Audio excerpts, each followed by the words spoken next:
राहुल का जन्म हरियाणा के एक छोटे से गांव में हुआ था। उसके पिता भारतीय फौज में इंजीनियर थे।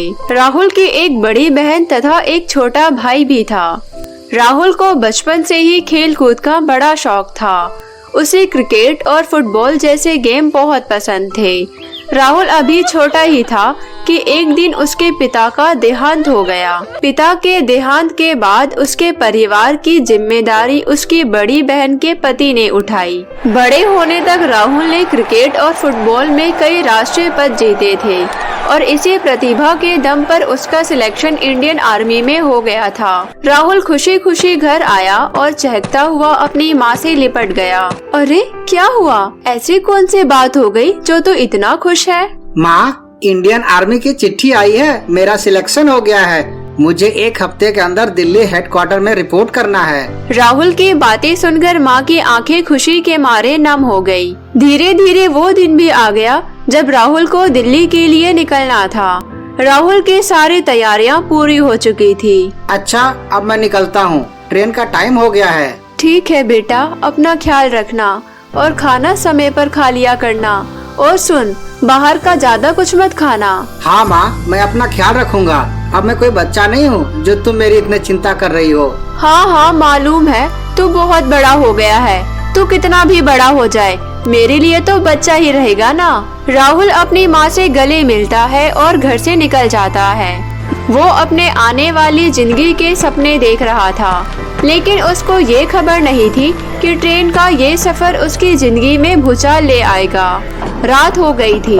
ट्रेन में सभी लोग खाना खाकर सोने जा रहे थे। राहुल भी खाना खाकर सोने ही जा रहा था कि तभी वहाँ कुछ चोर आए और सभी को पिस्तौल और चाकू दिखाकर उन्हें लूटने लगे। राहुल को समझ आ गया कि ये लोग लुटेरे हैं और ये भेष बदलकर रात होने का इंतजार कर रहे थे। लूटपाट करते हुए वो लुटेरे राहुल के पास आए। उनकी नजर राहुल के हाथ में बंधी घड़ी पर पड़ी। चल, ये घड़ी निकाल। नहीं, ये घड़ी मेरे पिता की आखिरी निशानी है। मैं ये तुम्हें कभी नहीं दूंगा। हम भी तो देखें कैसे नहीं देता है तू। इतना कहकर वो जबरदस्ती उसके हाथ से घड़ी छीनने लगा। राहुल ने घड़ी को बचाने की बहुत कोशिश की। इसी हाथापाई में वो चलती ट्रेन से नीचे गिर गया और उसका एक पैर ट्रेन के नीचे आ गया। राहुल भयानक दर्द से चीख उठा और फिर बेहोश हो गया। रात भर वो उसी तरह पटरी के किनारे बेहोश पड़ा रहा। उसका पैर कटकर अलग हो चुका था। सुबह रेलवे के कुछ कर्मचारियों की नजर बेहोश पड़े हुए राहुल पर पड़ी। वो उसे उठाकर अस्पताल ले गए। उसका एक पाँव कटकर शरीर से अलग हो चुका था। दूसरे पाँव की हड्डी भी कई जगह से टूट चुकी थी। राहुल पूरे 5 दिन तक बेहोश रहा। 5 दिन बाद जब उसे होश आया तो उसे अपने इस हालत पर रोना आ गया। उसकी माँ और घर वाले उसे घेर कर खड़े थे। उसे रोता देख सभी घर वाले रोने लगे।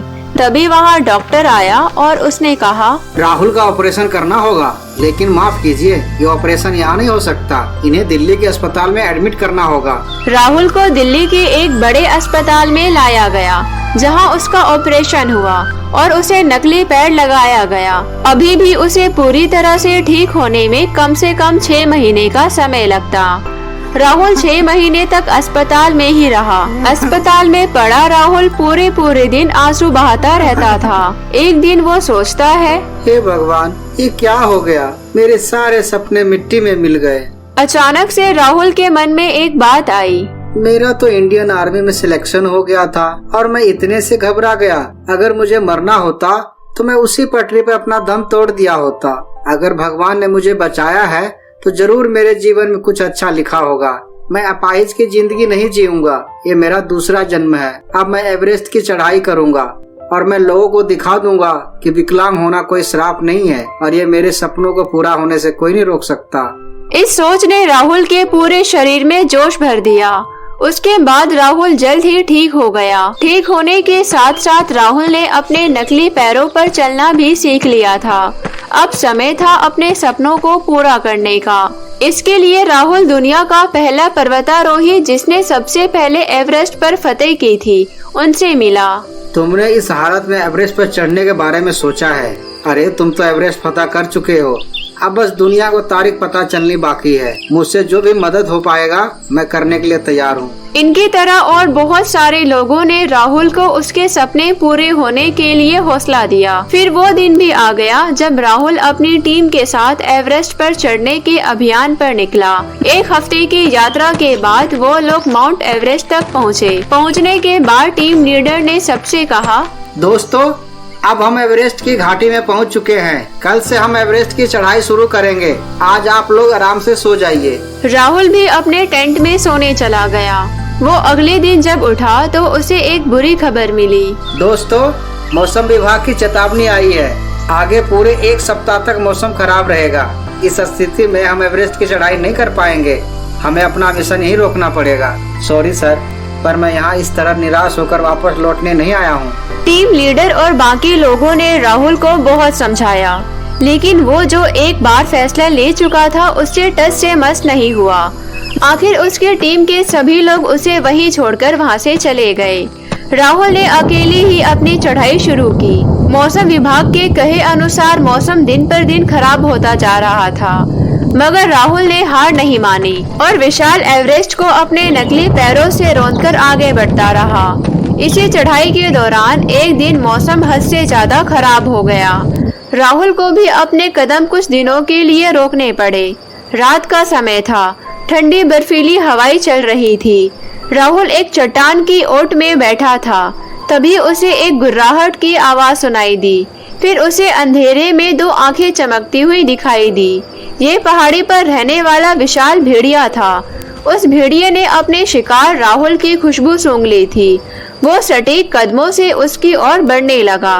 विशाल भेड़ियों को सामने देखकर राहुल का दिल धक धक करने लगा। डर के मारे उसका सारा शरीर पसीने से भीग गया। लगता है अब मेरा अंत आ गया है। मैं अपाहिज भला इस भेड़िए का सामना कैसे कर पाऊंगा। मुझे भी दूसरे लोगों के साथ वापस लौट जाना चाहिए था। लेकिन तभी उसके दिमाग में ये बात आई, नहीं, अगर मुझे मरना ही होता तो मैं उसी दिन मर गया होता। अरे, जब वो भयानक रात मुझे नहीं मार पाई तो इस भेड़िए की क्या मजाल। इतना सोचते ही राहुल जोश के साथ खड़ा हुआ। अब वो डर से बाहर आ चुका था। उसके सारे शरीर में सनसनी दौड़ रही थी। उसने भेड़िए की आंखों से आंखें मिलाई। धीरे धीरे कदम बढ़ाते हुए भेड़िए की ओर बढ़ता रहा। अब डरने की बारी भेड़िए की थी। आज तक उसके सारे शिकार डरकर भागते रहे, लेकिन आज पहली बार कोई शिकार उसके आंखों में आंखें डालकर उसकी ओर बढ़ रहा था। राहुल का रौद्र रूप देखकर वो दुम दबाकर भाग गया। इस जीत ने राहुल के जोश को 2 गुना कर दिया। कुछ ही दिनों में उसने सारी बाधाओं को पार करते हुए एवरेस्ट की चोटी पर कदम रख दिया। राहुल ने एवरेस्ट की चोटी पर तिरंगा लहराया। आज राहुल उस भयानक काली रात को भूल चुका था जिसने उसे अपाहिज बनाया था। आज वो एवरेस्ट की चोटी पर खड़ा सूरज से आंखें मिला रहा था। इतनी मुश्किलों को पार करते हुए राहुल ने जो मुकाम हासिल किया था उस पर उसे आसमान भी सलामी दे रहा था। आदमी विकलांग सिर्फ मन से होता है। अगर मान लो तो हार है और ठान लो तो जीत। तो मेरे प्यारे दोस्तों, कैसी लगी आपको अपाहिज बेटे की कहानी? हमें कमेंट करके जरूर बताएं। और यदि कहानी अच्छी लगी हो तो अपने दोस्तों के साथ भी शेयर करें। और हाँ, अगर आपने अब तक हमारे चैनल को सब्सक्राइब नहीं किया है तो जल्दी से नीचे लाल बटन दबाकर अभी सब्सक्राइब कर ले। तो मिलती हूँ आप सभी से फिर किसी नई कहानी के साथ। तब तक अपना ध्यान रखें। धन्यवाद।